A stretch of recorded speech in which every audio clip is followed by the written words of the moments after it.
Who, according to the Quran, is a Muslim?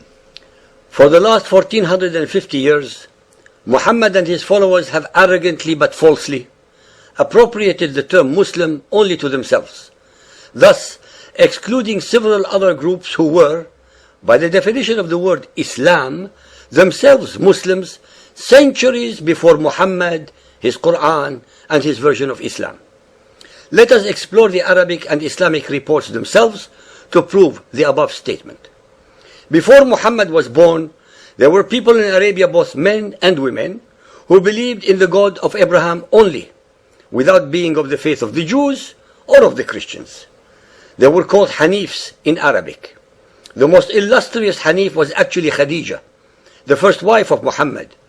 She was a Hanifiyya, that is, one who believed only in the God of Abraham, although I would like to add that her uncle Waraqah bin Nawfal was a Christian. Now, as we ascertained earlier that Islam means submission to the will of one God, then as a corollary, any creature from anywhere in the universe who declares that it believes in one God only is automatically a Muslim. Let us now look at the Quranic verses themselves.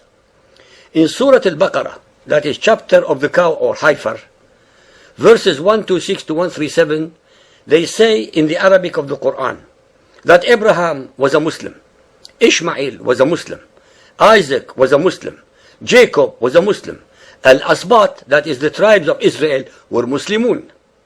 In other verses of the Quran, they assert that Jesus was a Muslim.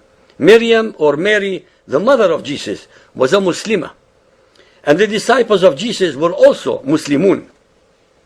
Further Quranic verses also assert that Moses, Aaron, Adam, Job, King Solomon, King David, Yahya, who is John the Baptist, etc., were all Muslims.